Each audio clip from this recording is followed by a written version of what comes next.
Now to Belarus, where relations with the United States appear to be warming up following a meeting between President Trump's envoy, John Cole, and Belarusian President Alexander Lukashenko. Following the meeting, Mr. Lukashenko pardoned 52 prisoners on humanitarian grounds and then deported them to neighbouring Lithuania.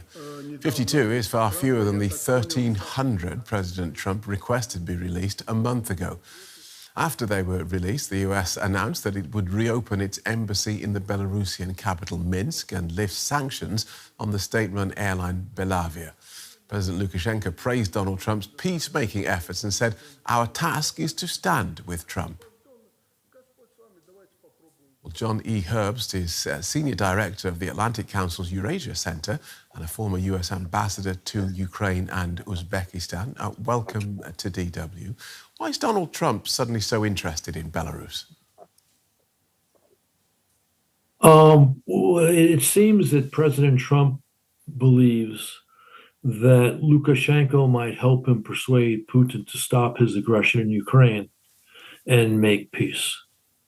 I don't think that hope will be vindicated.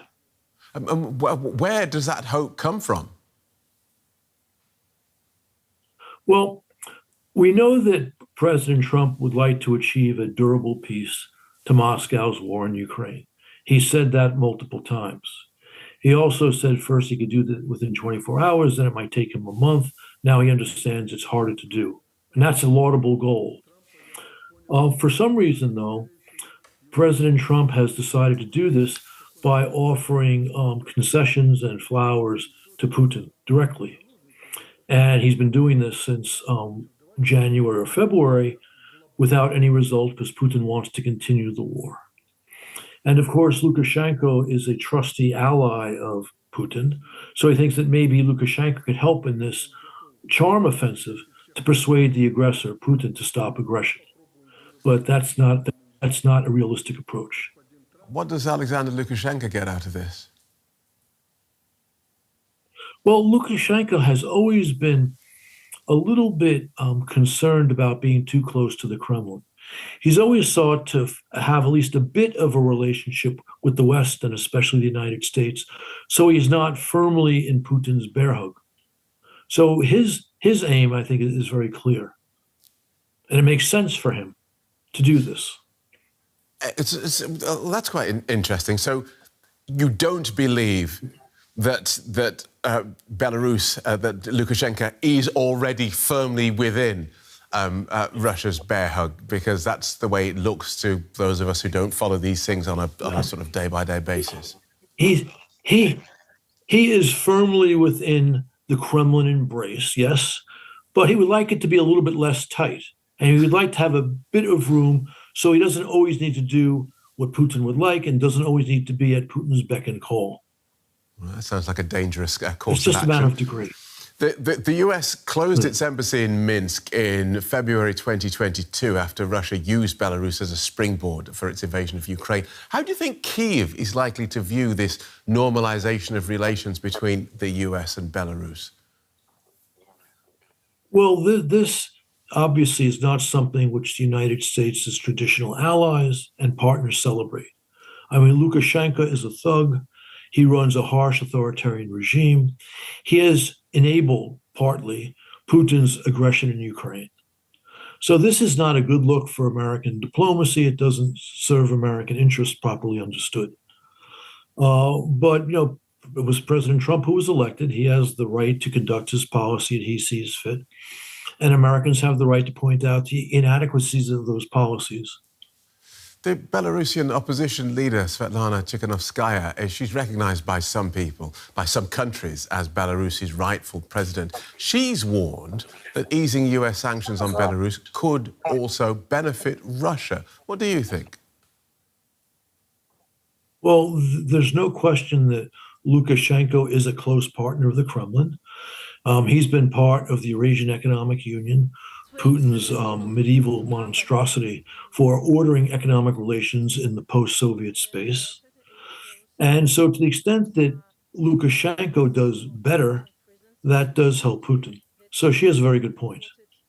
And do you think that this normalization of relations between the US and Belarus. Do you think that is likely to spread? Do you think that European countries are going to follow that particular lead? I think that Orban welcomes this.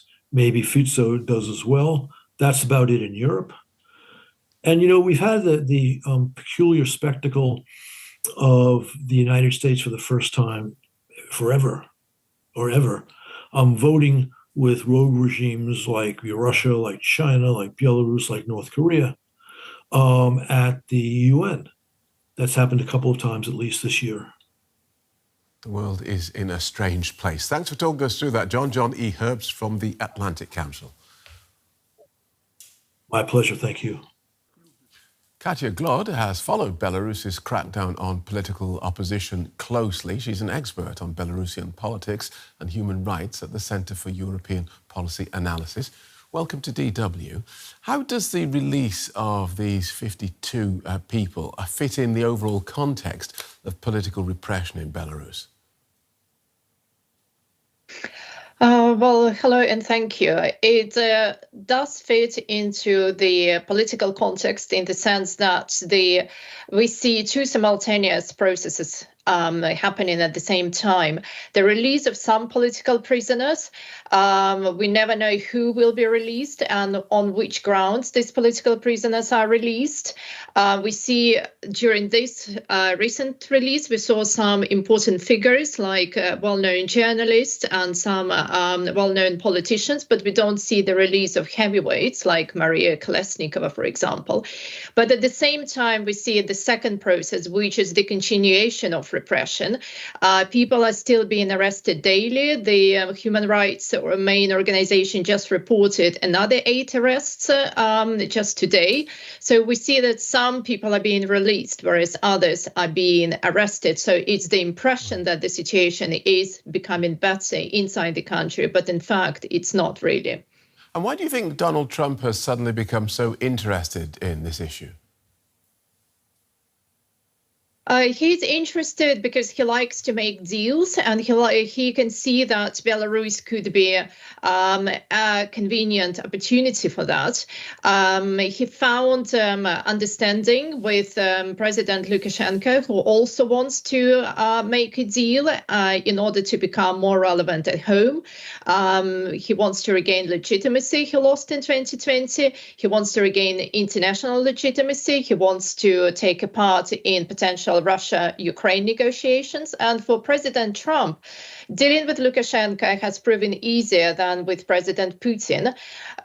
President Trump manages to increase his image, and releasing political prisoners in Belarus falls within his pattern of trying to release hostages, American hostages. Right. Take the example of Venezuela or hostages in Gaza, for example. And is there any downside for Alexander Lukashenko in getting so close to the United States, given that he's also a close ally of Russia? He does not break with the Kremlin's line. Whatever he does not harm Moscow. Lukashenko is still the president of a sovereign country, even if it's foreign policy, the country follows Russia's footsteps. But inside the country, releasing some political prisoners who, it's very important to understand, to underline this, these people are not allowed to stay in Belarus. They are forced into deportation and leaving the country, so they do not risk creating any unrest or any protest inside the country. So that does not really hurt the Kremlin. That's Lukashenko's personal view, as long as he follows Putin's line in foreign policy and defense. And a word about the Belarusian opposition leader, Svetlana Tikhanovskaya, who's recognized by some countries as Belarus's rightful president. She has warned that easing US sanctions on Belarus could also benefit Russia. Do you also see that as a risk? Yes, there is some risk, and therefore it's very important to have calibrated sanctions. And so far, that seems to have been the case. This is the first time that it was announced that the sanctions of the national air carrier will be lifted. Before that, prisoners were released without the lifting of the sanctions. And it's important that opening an embassy, having an ambassador in Belarus, or letting the Belarusian carriers' planes to be repaired abroad, that would be fine. That would not disturb sanctions against Moscow. Right. But what could disturb is lifting any economic sanctions, because Belarus and Russia are very integrated economically, and the same with regard to defense and military industrial complex, as Belarus supports and produces certain products for the Russian military defense. And lifting the sanctions of Belarusian companies involved in defense, for example, or against Belarusian banks, which can also easily then trade instead of Russia, that Right. would indeed harm the effect of the Western sanctions. It's clearly one to watch. Thanks for talking us through that, Katia. Katia Glod from the Centre for European Policy Analysis. Thank you. All right, I want to bring in now Natalia Smoletseva, who is standing by for us in our studio in Riga. Natalia, it's good to have you with us. Who are these people who have been released, and why are they being released now? Well, this release is part of a deal between US and Belarus, and in exchange for those prisoners, US is lifting sanctions on one of Belarus' biggest airlines. We don't know exactly who are these people. There's 52 people who have crossed a border to Lithuania that we know from Lithuania's authorities. 14 from them are foreign nationals, citizens of Latvia, Poland, Germany, UK and France, and the rest are Belarusian citizens. Among those released, we hear is former presidential candidate Nikolai Statkevich. Many actually expected to see another high-profile political opponent of Lukashenko, Maria Kolesnikova, but we haven't seen any photos of her so far. Well, we also know that among those are journalists, politicians, activists who've been active during 2020 protests after presidential elections in Belarus. These have been the biggest protests in Belarusian history, and many of those people faced consequences. And this is actually only a fraction of people who are now in Belarusian prisons. Yeah, that's a good point to make. It is only a fraction. It's only a fraction of the numbers that President Trump had requested just a month ago. Lukashenko has reportedly said that his main task is to stand with Trump. Why is Russia's closest ally seeking closer ties with the U.S.? Well, I think both Russia and Belarus have a different approach to U.S. under President Donald Trump, because we've seen Putin meeting with Trump in Alaska, we've seen Putin talking to Trump on the phone, as well as Lukashenko. And I think both U.S. and Belarus are seeking something from this deal. So Lukashenko is... Belarus is the country that's heavily under sanctions, even more than Russia, or even earlier as Russia, from 2020, after the protest I've just mentioned. And for Lukashenko, it's of course a great opportunity to lift at least some of these sanctions, and he might be hoping to lift even more of them, because he still has a lot of prisoners sitting there. And also, he has a friendship with President Putin. He's his closest ally, and also we've seen a lot of pictures, a lot of meetings between them. So President Trump might be hoping that Lukashenko can influence President Putin and help Trump reach what he's promised long ago, peace in Ukraine. And Natalia, what is the Belarusian opposition saying about all of this? Well, the leader of Belarusian opposition, Svetlana Tikhanovskaya, is right now in Lithuania in front of the U.S. embassy, waiting for those who've been released in these prisoners. And she said that, of course, she's grateful to President Trump for this. She's grateful for every prisoner that's released. But it's only 4% of those who are still behind bars, political prisoners who are still behind bars in Belarus. I want to remind that it's 5th prisoners exchange this year, and actually in the last one in June, her husband Sergei Tikhanovsky was also released. So for her, it's also a very personal story of all those prisoners coming out. But she says it's no sign of Lukashenko changing his mind, changing his political rule. So we don't have to be fooled by it. And lifting of sanctions can also be pretty dangerous because it can let Lukashenko rule longer, or it can also help Putin circumvent sanctions that exist against Russia. DW's Natalia Smolentseva. Natalia, we appreciate your reporting. Thank you. All right, I want to bring in our Riga bureau chief, Yuri Resheto. He's following this for us. Yuri, who are these people who have been released, and why were they released now?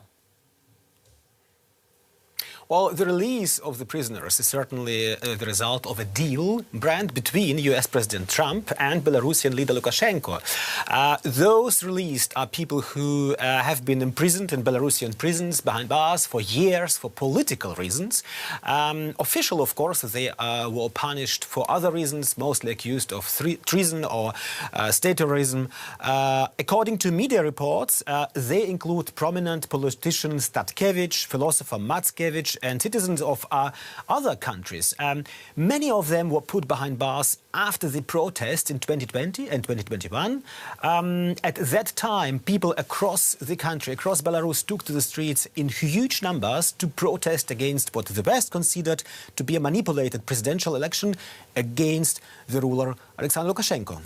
Lukashenko, he has reportedly said that his main task is to stand with Trump. Why is Russia's closest ally seeking closer ties with the U.S.?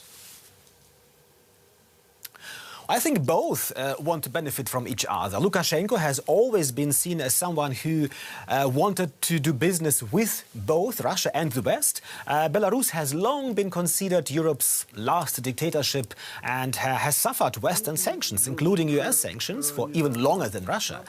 At the same time, Lukashenko is considered one of the closest allies of Russian President Vladimir Putin. Both have been in power for many, many years. Lukashenko even longer than Putin, for over 30 years. And during this time, Brand, both have focused on close cooperation between Russia and Belarus, politically, economically and militarily. Putin and Lukashenko are also linked by what appears to be a personal friendship, at least from the outside. The two met recently. US President Trump knows this. Trump wants to influence Putin to end the war in Ukraine, but Trump hasn't been successful so far. He is now apparently trying to influence Putin with Lukashenko's help and finally achieve what he has long promised, peace in Ukraine. Yeah, fascinating. Yuri Resheto there with the latest from Riga. Yuri, as always, thank you. Now, Lithuania is boosting border security ahead of joint Russian and Belarusian military drills that are about to start in neighbouring Belarus. The exercises are called Zapad, meaning west, and will be the first time Russia field tests its latest ballistic missiles. With fears over possible Russian aggression on the rise, Lithuania's army is taking no chances. Our correspondent Lisa Louis went to the border between Lithuania and Belarus to find out more. Patrols like these will be far more frequent than usual over the coming days. These soldiers have received extra training to prepare for potential border transgressions during the first Russian-Belarusian military drills since the start of the war in Ukraine in 2022. Now Russia is much more seriously taken as a possible aggressor. Well, we preparing for a very broad range of provocations. Those might be use of migrants, aggressive actions at the border against border guards by migrants, when the migrants are being instructed by Belarusian to be very aggressive, to use different tools to attack border guards. Those might be also use of drones.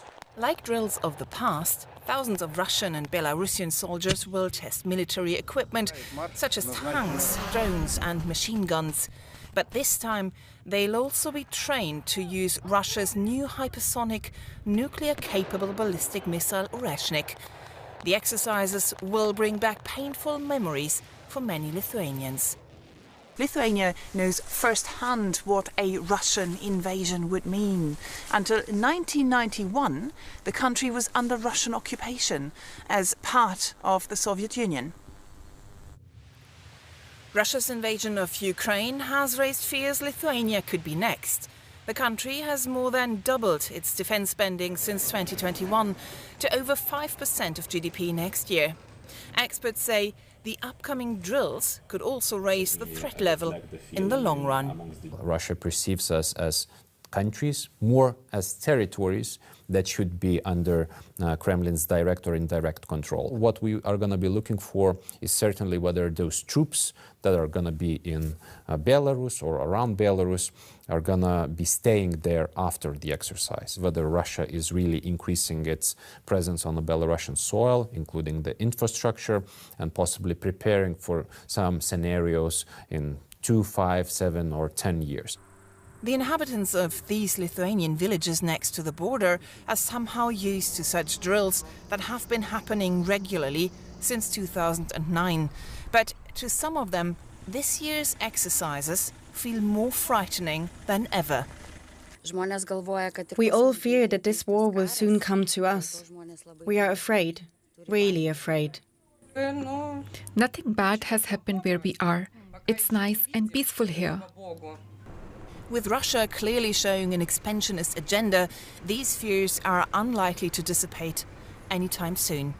Fears that this border could at some point become Lithuania's first line of defense.